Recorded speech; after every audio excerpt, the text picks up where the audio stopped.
And good morning, everybody. We are live. Congratulations. You made it through the week. Another successful week of quality assurance and food safety and producing awesome, super products and getting them out the door. And if nobody else will say it, Alicia and we're going to say it to you right now. So get ready for that. Good job. You Good did a good job. job this week.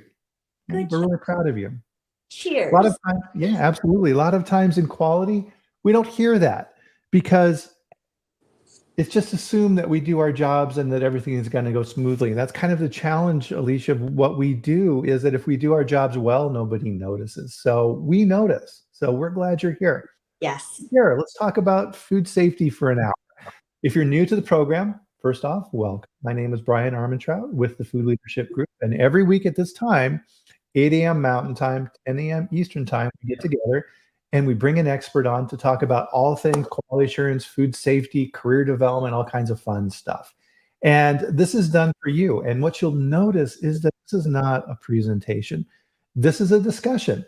And we are here to answer your questions and engage and hopefully impart a little bit of knowledge, because one of the things that I've always practiced is if you gain one new piece of information out of a discussion or a presentation or even a conference, it's a win. It's a win. So good for you. So Cara, good morning. Cara was on last week. Amazing. She was always an amazing guest. I love having Cara on. And this week, I'm very happy to have Alicia Swanson on. Alicia, how are you doing today? Doing very well. It is a gorgeous day here in Portland, Maine. Such a beautiful area of the country. How's the weather looking there?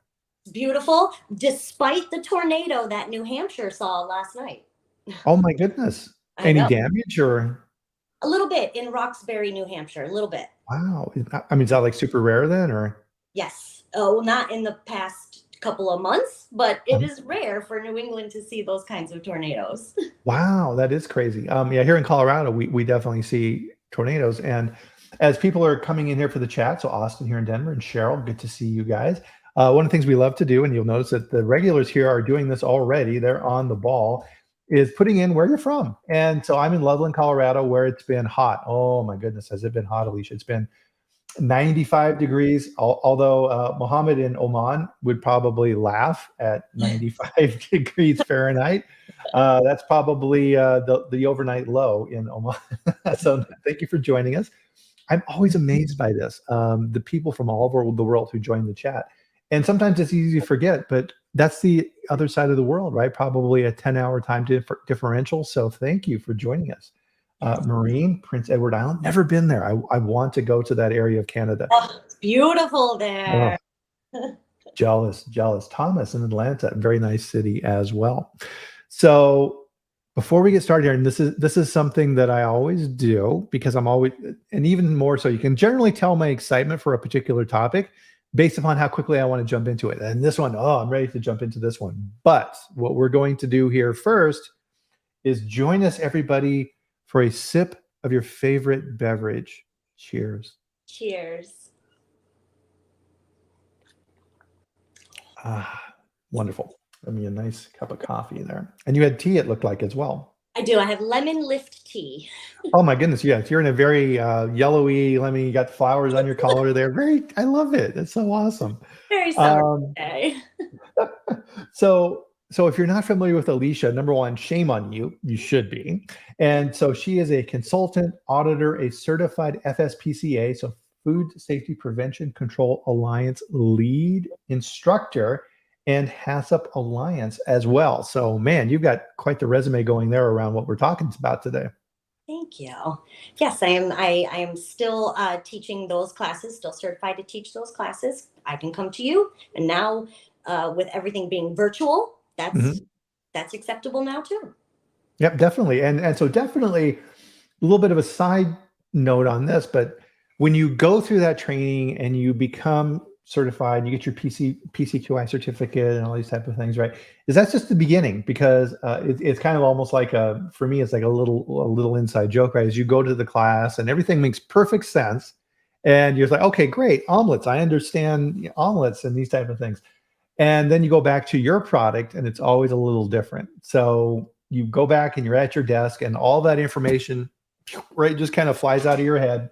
And part of why we do these chats is that, right? Is don't forget that you're not alone. Food safety is something that we're all here for, and we all work on together because it's not a point of competition. And if one company suffers, we all do. So we're here to help with you guys on these type of things. So I'm glad to do that.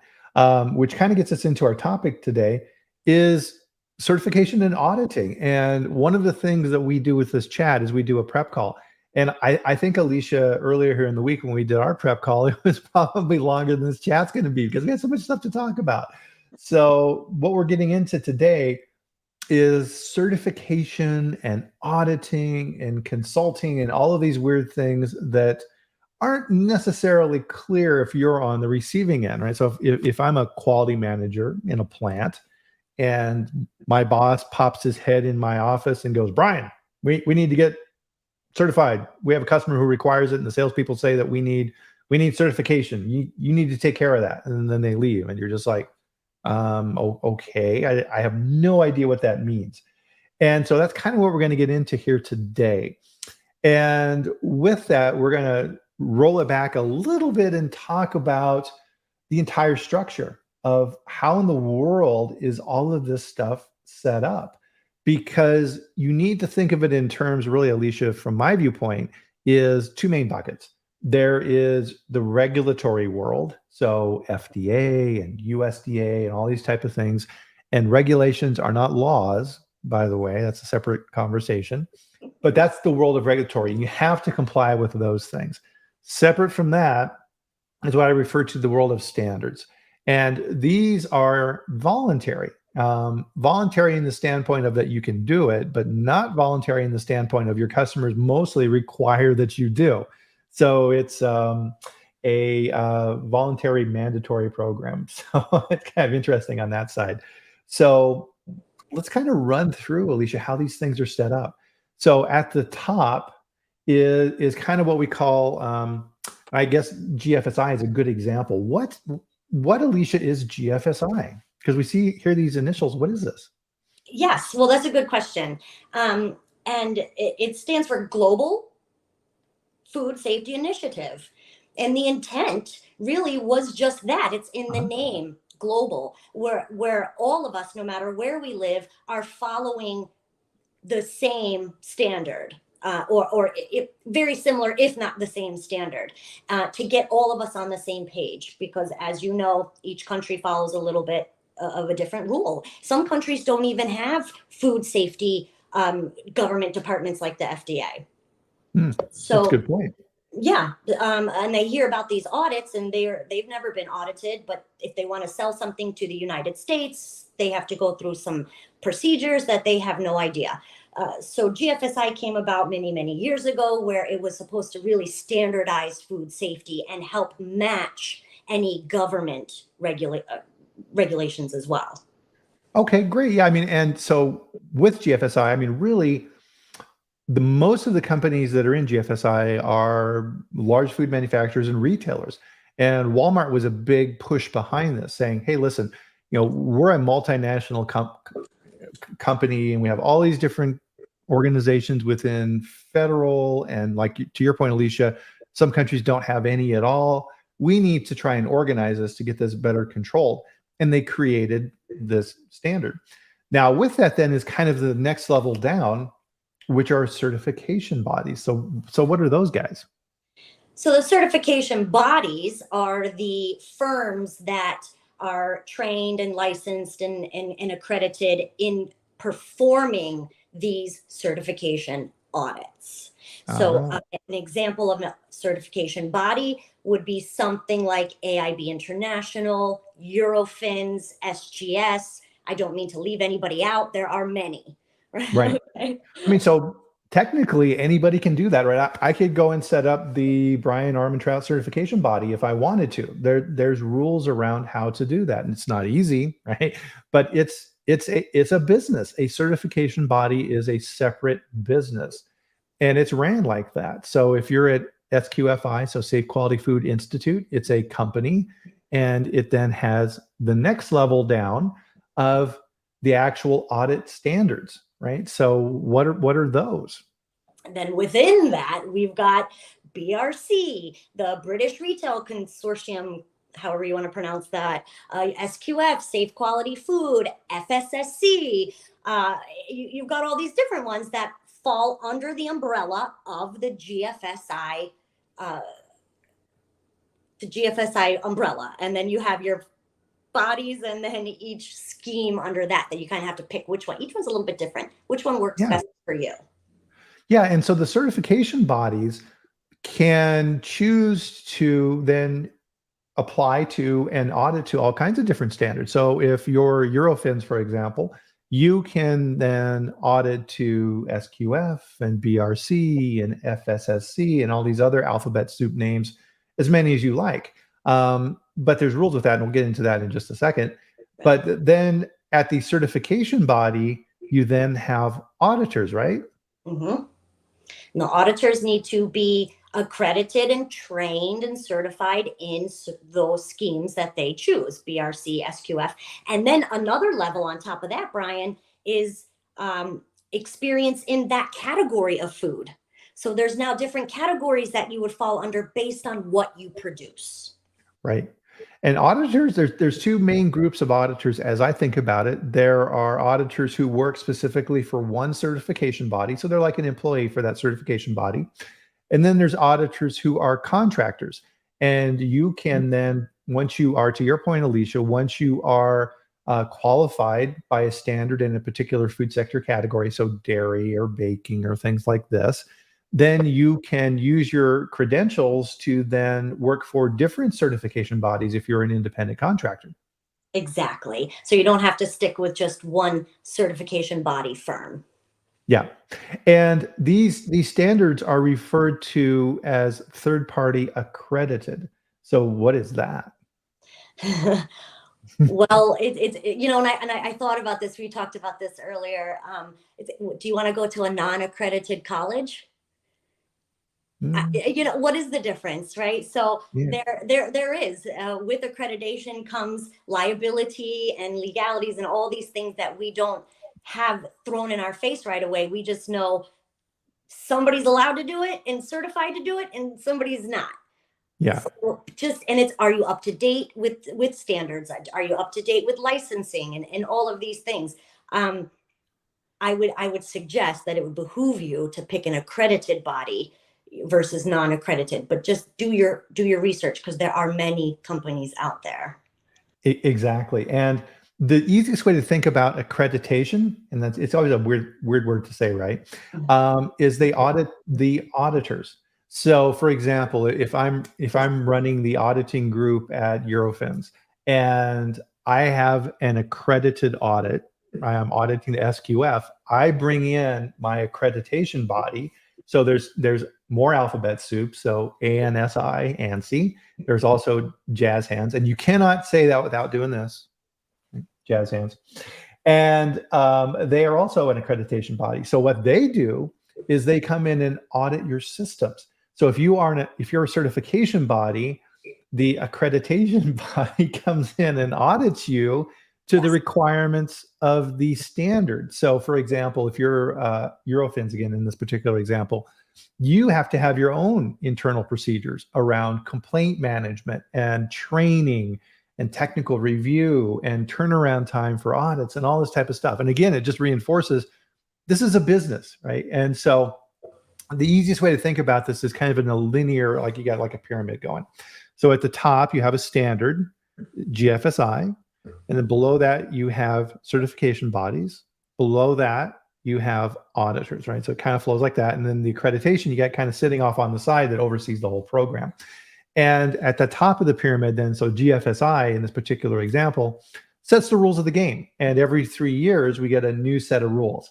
And then you have to be requalified by GFSI to those rules. So for example, SQF, right, they're going through version 9, and they're getting that updated to that new standard. The idea being standards are not static, things change all the time, and those audits need to keep up. So that's kind of in a nutshell. And I know it's a headache, and Austin said, yeah, it takes you a long time to get your head around this verbiage, right? Because this is all behind the scenes. If you're a food manufacturer, you don't see any of this stuff. And it's very important how these things work because they're all linked together. And every one of these different steps and stages associated with this has rules. And you need to comply with those things, because every now and then you'll hear where somebody loses their accreditation, meaning that they can no longer audit to that standard, which for that certification body, that's huge, right? That if you lose that, you've lost a chunk of your business, right? And you never want to let that happen. And if it does, that's very bad. So the other point to kind of circle back on this that Alicia had mentioned as well is accredited versus non-accredited. So for example, there are more basic audits. So for example, there are companies that have their own GMP audit. GMP, or I could, and I've done this, right? I've got a GMP audit. If someone wanted me to come into their facility and just do a GMP audit and give them a score and everything else, yeah, I can do that. But it's not accredited, right? It's my opinion of going in and saying, auditing you. What's that? Nobody's auditing you. Right. I'm just out on my own. It may be good, it may be bad. It's all independent, right? So it's kind of back to your college analogy, which I think is a good one. So Ryan had a comment here, and I'm gonna try this, Ryan, if you don't mind, and let me know if this is okay. I'm gonna put your comment up here on the screen. Outside of RCB for SQF, a few customer audits used to send contractors that work inside and outside the food industry. It could make certain sections difficult, super frustrating. Oh, absolutely. So part of this, right, is scheduling as well. And so that's where this frustration could come in as well, because auditing, as Alicia had referenced as well, there's lots of rules around the auditor. So for example, if I wanted to become an SQF auditor, you need to apply, and then you need to present your credentials, and you have to show a certain amount of time auditing, and you have to show qualifications in that sector. You can't audit for everything. You have to be qualified in certain sectors. And if you're new to the role of auditing, you have to do shadow audits, meaning an experienced auditor like Alicia or something like this needs to go along and train me in those activities. And then that needs to be submitted to SQF for qualification and all these type of things. And then, so once I'm certified, and generally this process can take well over 6 months to get that done to become an auditor. And then you have to log hours and do training and all these types of things. So it's not an easy path for sure. But then I'm only audited, or I'm only certified in certain food sector categories. So if a company that manufactures, let's say, is a bakery, and I have a qualification in dairy, I can't audit them. I have to be qualified in the correct food sector category. Yes, based on hours and inspection numbers. How many inspections have you conducted at bakeries? You know, they look at a lot of different factors. Yep. And so Austin had a question here. Where does Codex come into all this, right? So good question, right? So the easiest way to think of this, right, is that pyramid example, because this is how I always think about these things as well, Austin, in that these are the rules of the game. So GFSI has a set of rules for the game. Codex has a set of rules for the game, right? Codex Alimentarius. ISO 9001 has a certain set of rules for the game. So the easiest way, and please tag onto this, Alicia, if you think I'm missing something here, probably the easiest way to explain it, right? But in a lot of ways, these standards also borrow from each other, right? And use frameworks and things like this, because I mean, the bottom line on these things too is that it's this, there's only so many ways to look at these particular things. Everybody needs GMPs. Everybody needs traceability. Everybody needs management review, right? All these programs are the same. It's just they're arranged in different ways. Mm-hmm. That's basically it. And Codex is included in those other schemes and certifications as well. So it's all, I see the Codex almost as our base, our foundation that is 100% universal and global. We know that. And then we can build on top of that based on who we are and what we do and all that other good stuff. Yeah, absolutely. And so, I mean, back to my earlier example. So the plant manager pops his head in my office and says, "Bryan, we need to be certified," right? And runs away. Now it's on my desk and I need to figure that out. And so number one is you always need to look at this from the standpoint of why. What do our customers want? And so some customers accept some standards, some customers don't accept other standards. So you need to really, really understand. So for example, if you are looking to be certified because you want to do business with Costco. So Costco accepts, I think, all the GFSI standards, but they also have an addendum. They have their own standard. Right. So Costco has also said, all right, we're big enough and we have enough oomph in the market where, yeah, we like these standards, but hey, guess what? We've got a little bit of extra stuff that we want you to follow too. So you need to be aware of those things as well. So the addendum is, let's say you're doing SQF plus the additional information that Costco is looking for. So you need to understand that or you're going to get surprised. That's right. And other big box stores or other companies, for example, like a McDonald's, they also would have a separate addendum as well. Walmart used to, they don't anymore. Publix down south, there's a Publix addendum for that grocery chain. So it all depends. But the important thing here also to remember is you need to know. So find out, what will they accept as your scheme, and then are there additional addendums? That is definitely something you want to ask. Yep, absolutely. So that's kind of step one, is figuring that out. And part of this as well is that the size of your company sometimes plays into it as well. So if you're a really giant company, you're going to have to fully comply.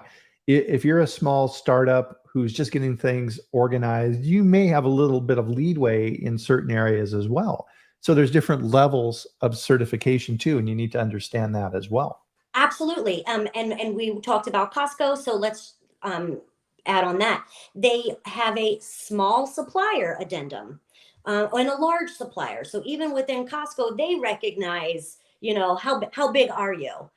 And then we have an addendum that will fit that. Exactly. So you start figuring out, all right, so here's what my customers want. Here's the different standards that are potentially available. Which of those standards fit me the best? And so a lot of times you'll see especially with large international companies, they tend to like FSSC. And that is because there's more flexibility in it. It's based more upon ISO. And this kind of gets back to what Alexandra is talking about here in the comments, because these standards a lot of times are based on Codex or ISO or things of this nature. So that may fit your business better. You need to figure that out and make sure that what you're looking for is the right fit for your company relative to that standard. Then you need to shop around and find a certification body, because to our point earlier, right, you have MaryU and EAS and Eurofins and SAI, right, all these different companies that are certification bodies for the standards. So let's say, for example, that, I've worked through all this. I'm like, okay, SQF is the best for us. And now I'm going to start talking with certification bodies. And my advice here, Alicia, is don't just talk to one, talk to several. So talk with Eagle or these different companies, say, hey, listen, here's what I'm looking at doing. Can you please send me some quotes? And then they'll quote the pricing for the audits of what you're looking for, because it's going to vary. It's going to depend upon, and there's all kinds of rules in the standards on these as well, the size of your company and how many food safety plans you have and all of these type of things too that get into the quotation for the business. Because remember, this is business, right? And certification bodies are companies, and they are competing against each other for your business.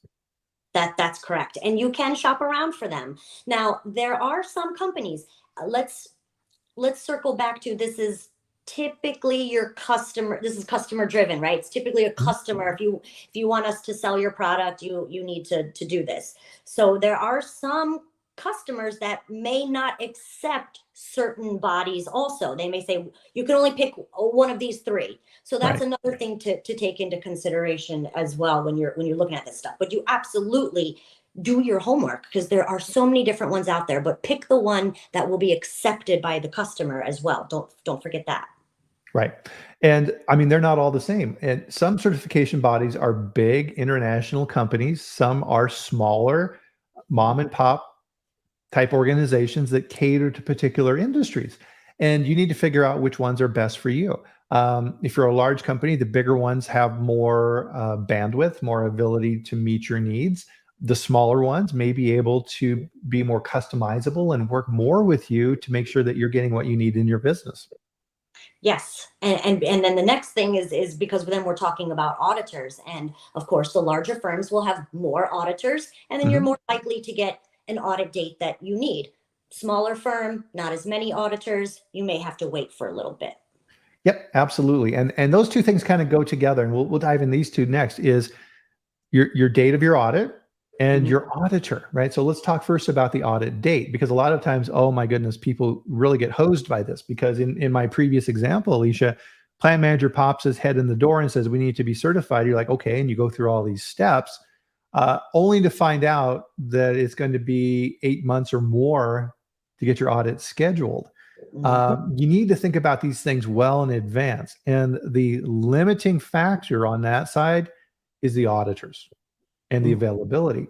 So behind the scenes at the certification body, they have staff who manage and keep all of these different balls in the air. And it's a huge challenge because, as we talked about a little earlier, auditors can only do certain things.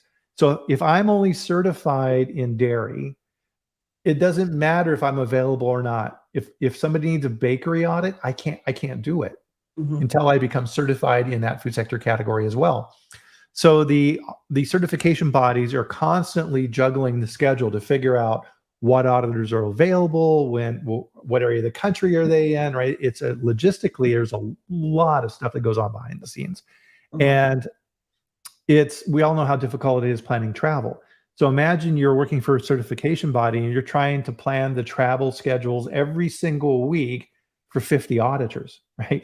To get them to the closest airport and do as many audits in a particular area as they can, giving the poor auditors time to, I don't know, sleep maybe, and prepare their reports and answer the technical reviews. And oh my goodness, it is so complicated.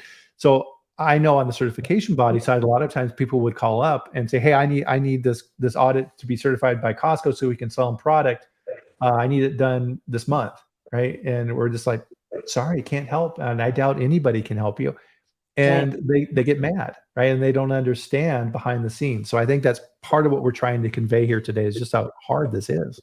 Yes. And if you're not currently being held to a GFSI standard, maybe it's a good idea to just start going that way anyway, because it could be coming down the line. You know, for example, there's a very small granola company that I was working with, and they want to get into a big box store. And they had said, we need to be SQF by November if we want to be on the shelves in November. Okay, well, how far along are you? Yeah. No, I get GMP audits. I have nothing. Well, is this going to be realistic? And that's the other thing. And you know, this FSQA manager, she's like, I'm gonna have to work 80 hours a week to do both my regular job and then now prep for this SQF. And so, if you're not already being asked, just be prepared. Just start looking at things now. Knowing what we're talking about is knowing that there are specific auditors that can do certain things and that there are delayed dates and it takes a while. Yeah, absolutely. And part of what people forget as well, too, is that you need at least 3 months of data. Yeah. Yes. 90 days. Yes. And that can be difficult. If you just put it together, can you show me even a month's worth of where this has actually been in place and working? Yeah, absolutely. And an auditor needs something to audit. If you write a training program and you have no training records, the auditor is going to be like, I have nothing to audit. So you need to take that into account as well. Getting over that hurdle of that first audit is really tough. It is. Yep. So with that then is finding out the correct certification body for you. And you only do that by talking with them. And a lot of times too, you can go to forums like this and call people, right? Send me an email, send Alicia an email and ask, right? We're here to help. You know, what would be a good certification body for you? We have a little experience in these areas. So then you can figure that out. So once you're getting it narrowed down, and generally what I would do is, so for example, I ran quality at a large company. I had 17 plants, 40 co-packers, a staff at corporate of around, between the 4 different groups, probably around 75 people. And when I needed to do this, I would then quote out for generally a 3-year cycle. And I would narrow it down to 2 or 3 certification bodies and talk with them. And then here's the interesting thing. And this part here blows people's mind. I would interview auditors. Absolutely. Nobody knows you can do that. Right. That's a hidden secret, folks. You can interview your auditors. Yeah, and this gets back to some of the comments that we have here in the chat. Is auditors are people. Auditors have different styles. Auditors have different experience. Auditors have different demeanors. Auditors are critical to this process. And so what I would do is I would say to the certification body, all right, here's the food sector category, all these things that we've talked about so far.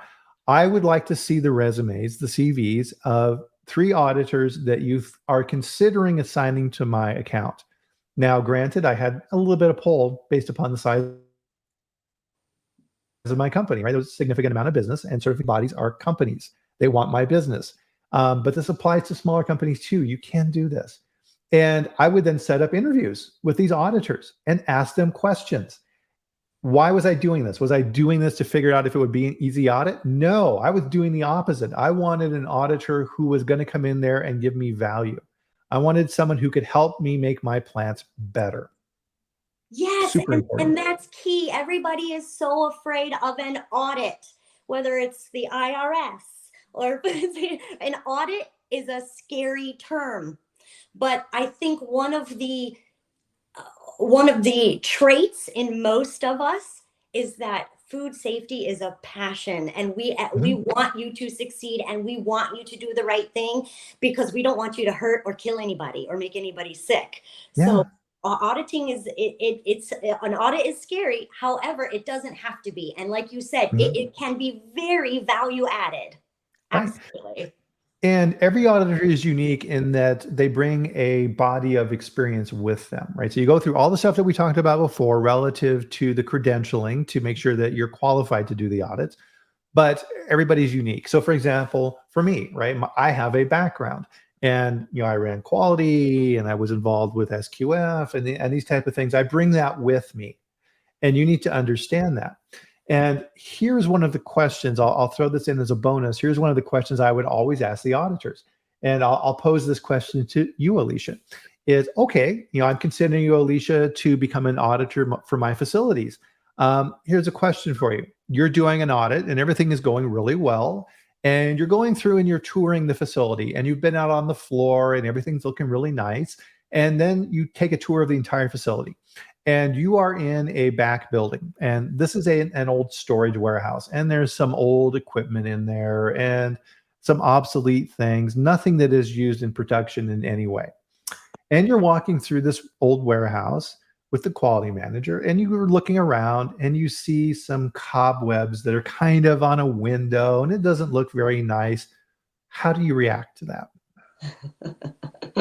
that? Auditors are constantly doing mini assessments in our head. So yeah. You pointed out a few key points that I started assessing.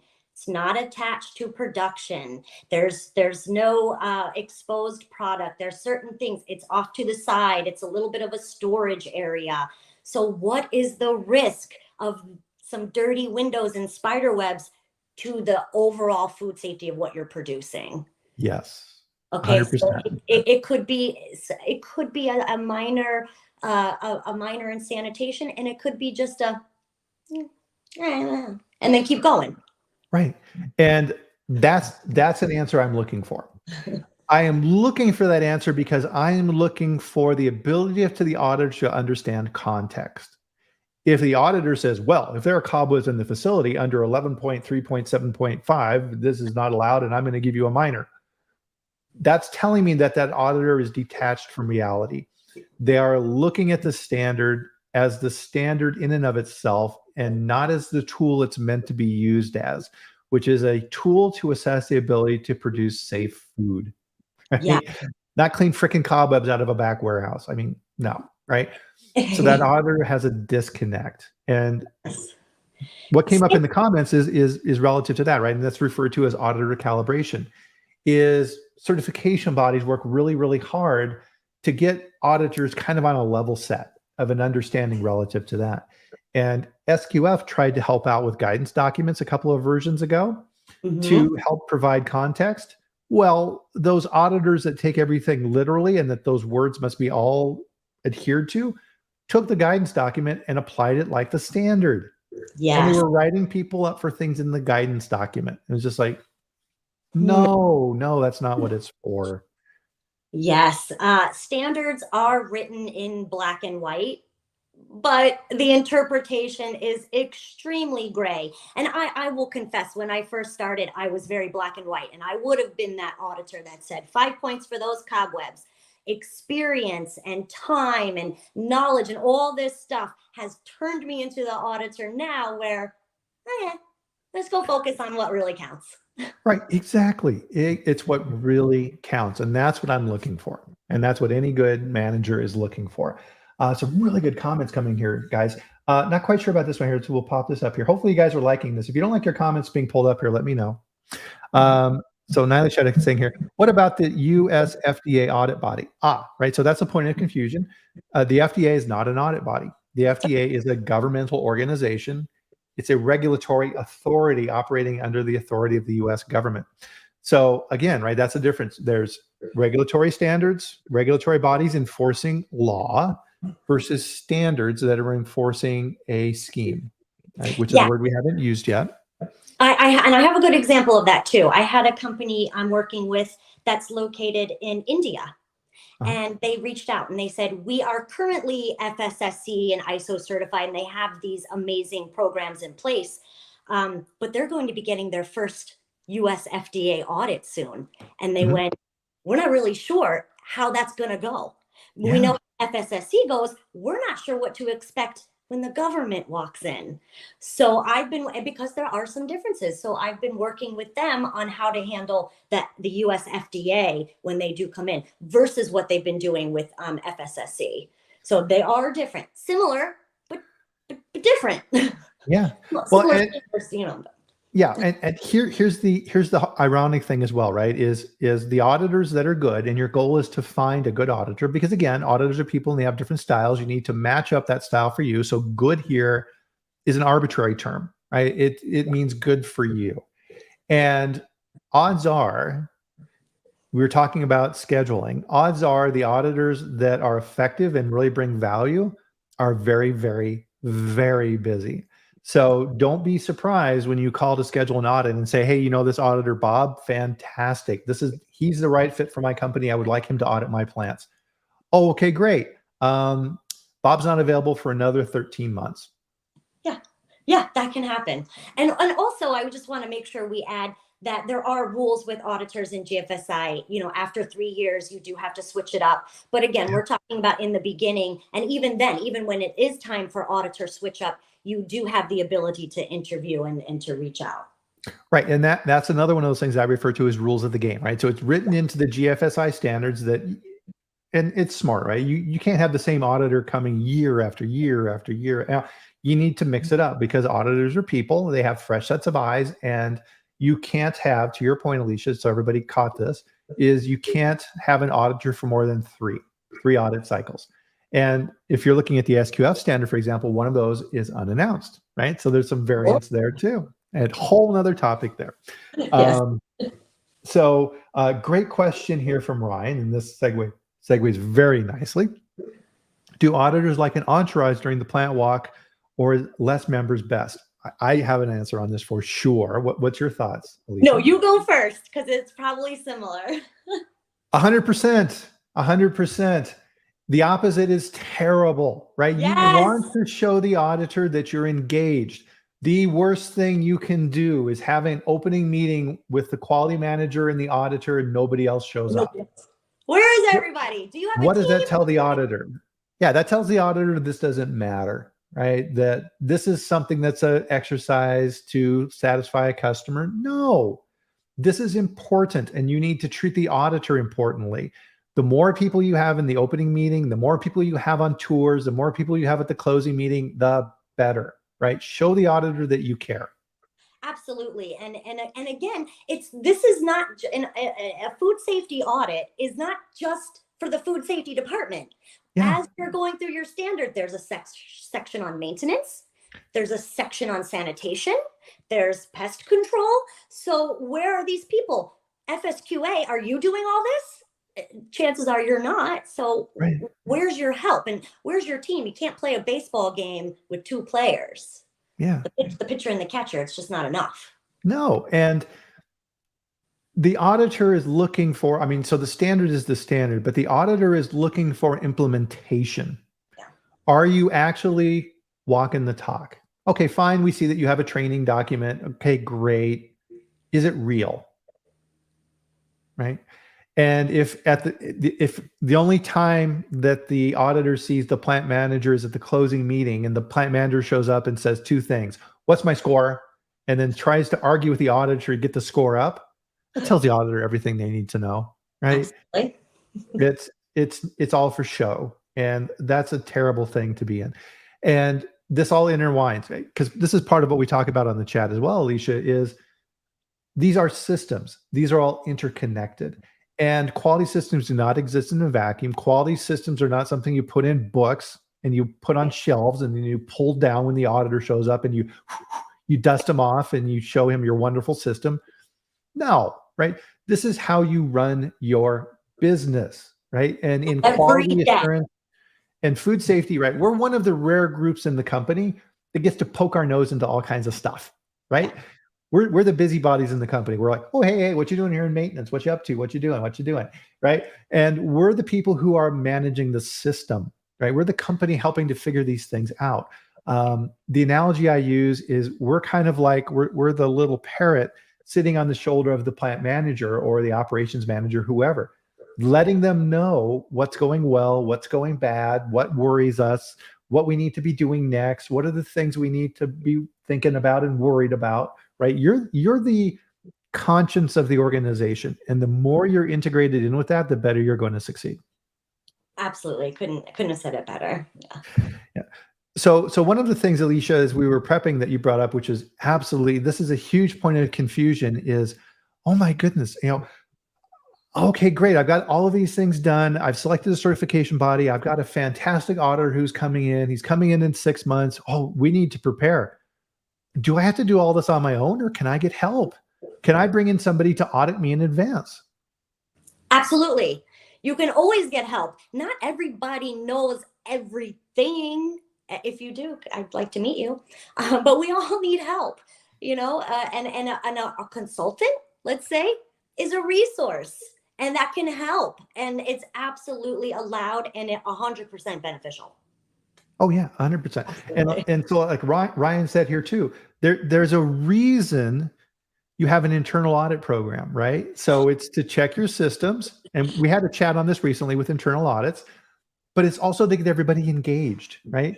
So have the maintenance people audit the procurement people, right? What a great way to understand what other departments are doing, right? Internal audits is a huge tool to help.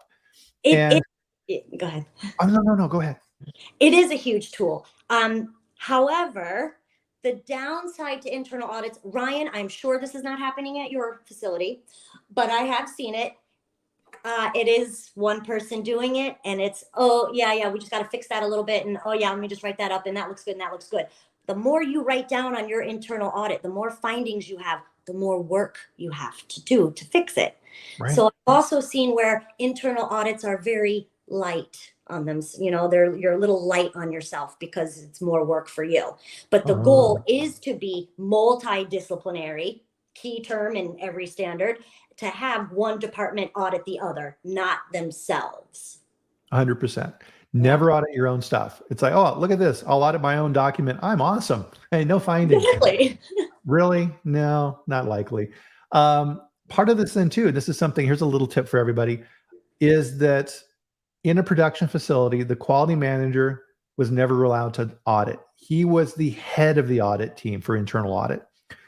They would gather the team. And again, right, nothing happens without the sanction of the plant manager, right? They need to provide resources and they need to make sure that the team is doing this, right? And as the quality manager in the plant, you need to lean on the plant manager to get these things done, right? And as the quality manager, then you're setting up the audit schedule, you're arranging for training or providing the training for the internal auditors. Because as we've been talking about, auditing is a skill. And setting up that schedule through the year so that you're hitting all these different topics and making sure that people aren't auditing their own thing, and making sure, to your point, Alicia, that the audits are worthwhile, that they're finding things, that they're writing these things up, that they're taking corrective actions, and that it provides value.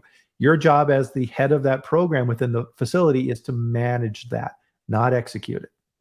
That's right. And again, auditors will look at your internal audits and look at your findings and how you've corrected them, and trending. So if there's a trend where you've done because they're monthly, you've done 3 months in a row and you've had no findings, we go out on the floor and there's all kinds of stuff. It's going to prompt more questions too. So again, it's based on the trending and what are you finding, and are you doing a deep dive, in your own internal audits? Yeah. Oh, Justin had a good idea here.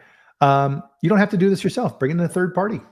That is absolutely correct. That is absolutely correct, Justin. Yeah. Yeah. And yeah, we talk about it on the chat quite a bit, Alicia, is fresh set of eyes.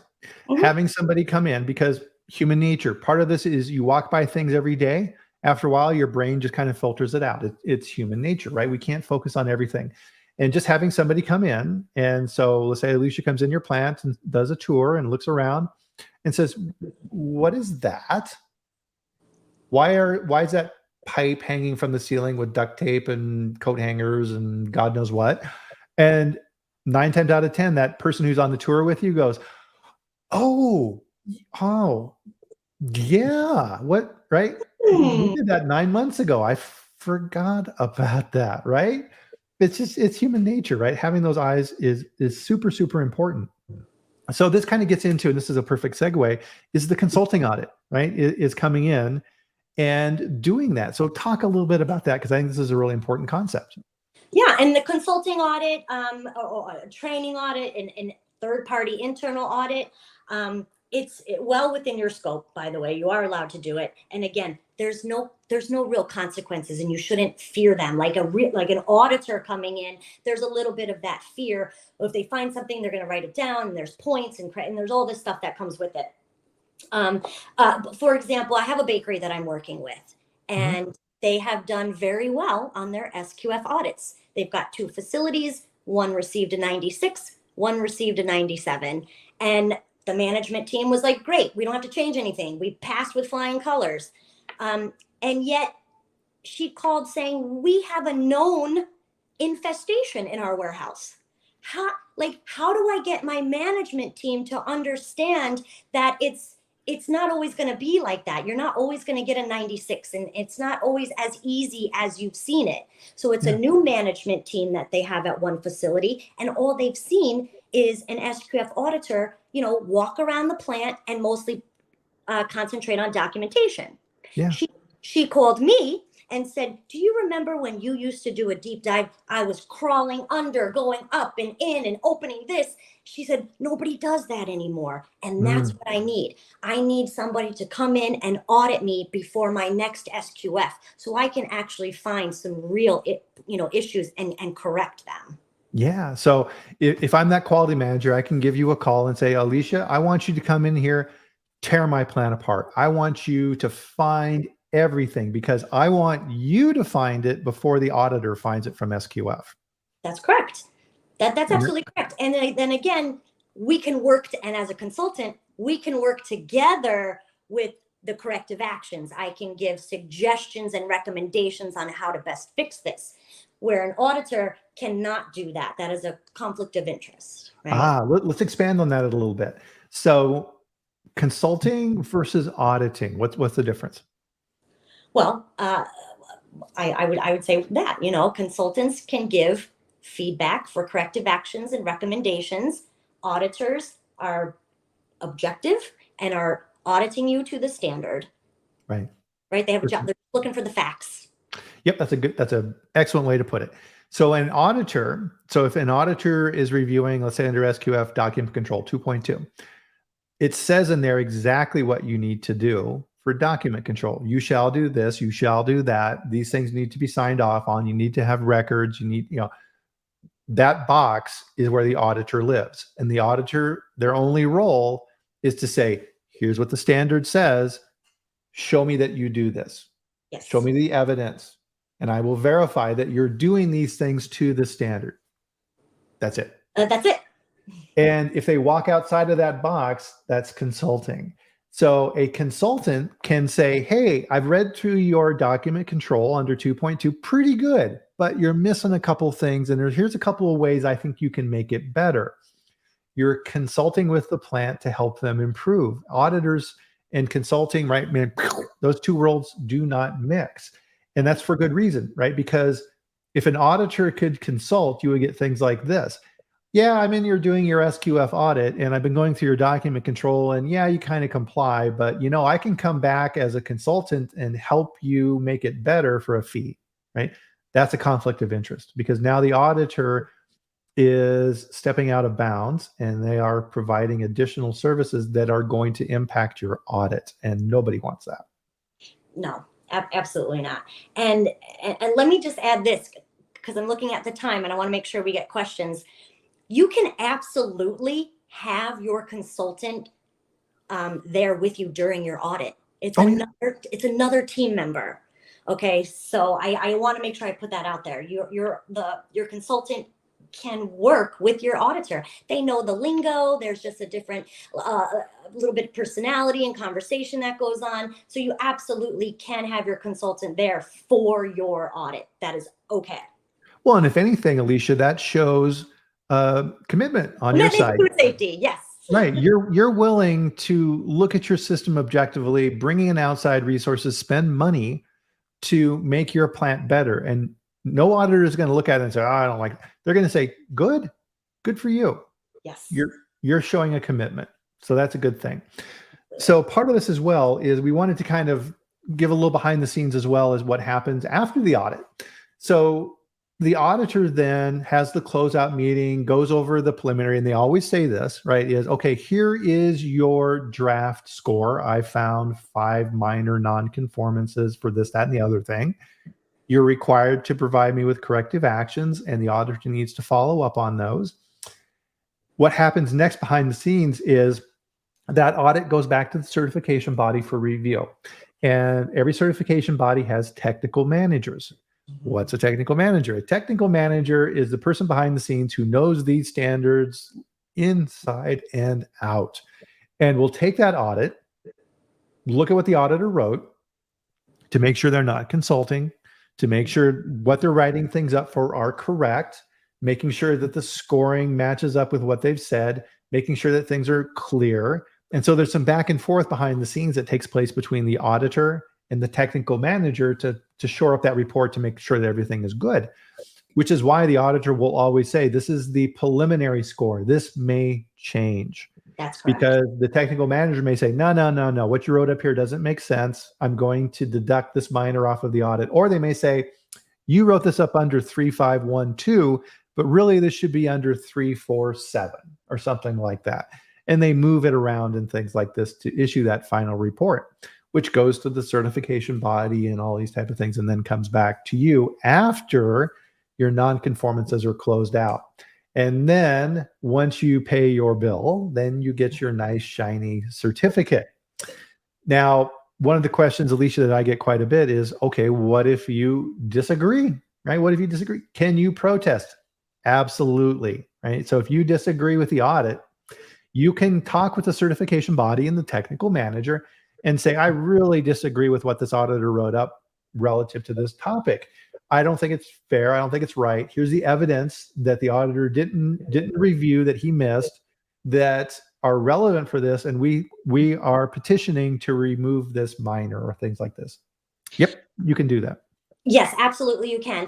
Challenging a finding. But you hit the nail on the head. be prepared to provide that evidence to support your claim and why you feel it should not have been a non-conformance or a lesser score, whatever. Be prepared to prove it. Yeah, you just can't say, the auditor was a meanie and gave me a Right. minor and I don't like it. Nope, doesn't work, right? Audits work on standard compliance evidence, right? You Yes. have to make your case like you're in court.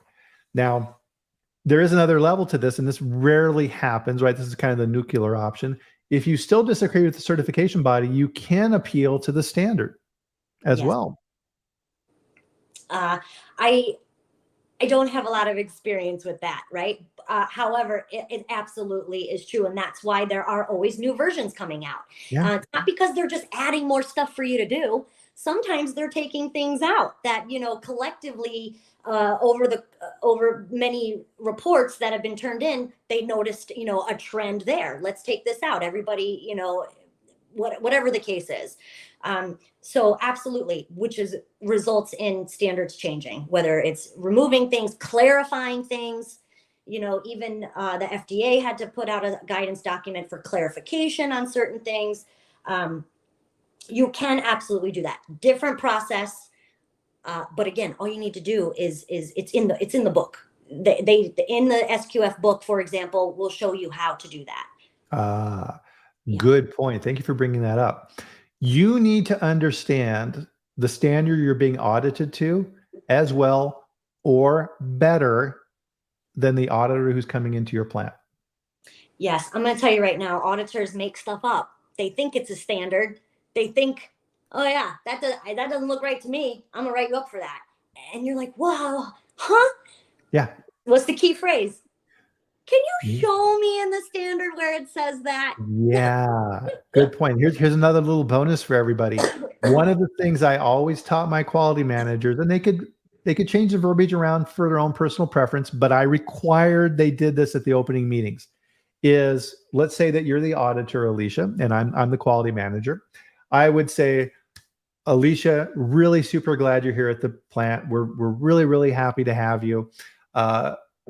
I think you're going to see some amazing improvements and systems changes and personnel from last year's audit that you're just going to be absolutely amazed by. Now, to be clear, we're auditing to SQF version 9, food sector category 17. If you have any other suggestions that are outside the scope of the audit, we would love to hear them. Yes. And now when you're rewatching this, rewind that, write that down, and then say that in your opening meetings. Right, because you never want to be adversarial with the auditor and say, hey, you're full of crap. That's not in this, you don't work with the auditor, right? Don't set up a fight. So that phrasing is meant to let the auditor and remind the auditor that the audit is to a scope, it's to a standard, and within that standard, a particular element with that. And you need to keep them on the reservation. And with that, if the auditor then chooses to throw something in, because people are people and they have backgrounds and experience, if they start trying to cite you for something that is not in the standard, you can pull them back and say, to your point, Alicia, it's like, oh gosh, I see what you're saying there, Miss Auditor. I'm a little confused though. Can you please show me where that is in the standard? Oh, well, it doesn't exactly say that in the standard, but you should be doing that. What is that? That's consulting. Yeah, see how that team, it is that easy to slip from auditor to consult. So you have, that's why we don't say a lot. That's why we don't talk a lot. Yeah, absolutely. And gosh, we're already out of time. Alicia, we're getting to the end here. So let's kind of bring this back up to the 30,000 foot level. We have covered a ton. Oh my goodness, a ton of stuff today, haven't we? Yes. Yes. Certification, audits. I think the takeaway, please, you can have help. You can have a consulting audit done before your accredited audit and just know you have options. Yes, absolutely. And you don't have to do this alone, right? This is extremely complex. This is extremely important to your business. And you're under a lot of pressure to do this. And it needs to be done now, right? So bring in people who have been through this before, who can help you, right? Perfectly kosher, perfectly legal, and it's the smart thing to do. Absolutely. Yep. 100%. So one of the things I wanted to bring up to everybody's attention, and this is still in beta, but I'm so excited about this. I think this is kind of a little bonus here at the end. Yes. One of the questions I put to LinkedIn here recently was, with these food safety chats, I've been doing this now for over 2.5 years. This is episode 139. A ton of material, a ton of just gold. And I have gone through all that information, and I put a quote on LinkedIn, and I said, hey, if I was to make this available to people, would this be valuable? And I got a ton of responses back on this. And the response rate for yes, this is valuable, I would love to see this, was 86%. So I was like, yeah, I was like, wow.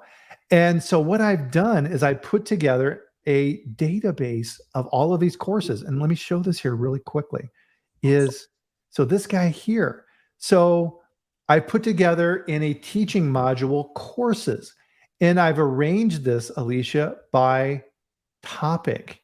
And so there are 4 modules, and I've created a module for food safety, biosecurity, e-commerce, another one for plant operations and quality tools, food safety and regulatory standards, like we're talking about here today. And within these courses, I then have all of the different experts for these particular topics. So you can see here at the top, right? So Dr. Marshall and Melody and Austin, all these different people. And I've arranged these by topic. So here's biosecurity. And within each of these, I've arranged these with the live stream like this. I've created a podcast for listening to in your car or offline, a transcript of the entire conversation, my show notes, so these guys, and other bonus material as well. And so I've arranged all of these by these different topics. And so, for example, here's the conversation last week with Cara. And so within this, so here's a video. It's on demand. You can watch it whenever you want. And I've also put in chapters for all the different things that we talked about. So as I'd mentioned, right, this is still kind of in beta right now. And I'm looking for a few volunteers to take a look at this program and let me know what you think, and make sure I'm providing the value and the information that you want, right? Because again, food safety is not a point of competition. So if you're interested in helping me out with that and giving me a little advice on how this is arranged and how we can make it better, I would love that. So my email is here. There's going to be a short little window associated with this. And of course, these videos are around for a long time. So if you're watching this at a later date, it's probably going to be closed, right? So take that into consideration. But if you're interested in that, fire me over an email and let me know what you think. Yeah, and it's definitely beneficial to managers. This is part of training. Build it into your budget. It's resources. This is how you stay up to date with current affairs in food safety. So definitely legitimate to get on your budget. Continuing education is important. Absolutely. Yep. So with that, we'll kind of close out here with one final thing here. Alicia, what's going on in your world coming up? Anything you want to let people know about? I am off for the summer for classes, but HACCP classes will resume starting in September. And I come to you, you come to me. I don't have any set dates, but please know I do that. I am on LinkedIn, and my email is here in my little header. Reach out and ask me any kinds of questions. Questions are free. Okay. And I'm here as a resource to help. That's part of my passion for food safety, right? I want to help. I want to spread as much knowledge as I can. Once September comes, I'm sure I'll have a little bit more to promote when I've got some classes going. Absolutely. And if you do have the opportunity and you need to take a class, as you can tell from this chat, Alicia's a good trainer. So definitely sign up for one of her classes. And with that, guys, we're going to close out the chat here for this week. Wow. Fire hose of information this week. So thank you, Alicia. It's been amazing. Thank you, Bryan. Good to see you again. And thank you to everybody in the audience. What amazing interaction here with everybody. I mean, the conversations people were having with each other. I was watching these scroll by. Love it, right? We're all in this together. So with that, we'll close out the chat for this week. But next week, we'll be back at the same time. So 10 a.m. Eastern for the next food safety chat. And again, we live stream on LinkedIn, YouTube, and Twitter. And thank you. Thank you for taking an hour out of your week to improve your food safety knowledge, to improve how you do your jobs, and to make all of our food safe. So thank you to everybody for doing that. We really appreciate it. Yes, thanks for stopping by. Yep. And so with that, we'll close out and have a good one, everybody. See you next week.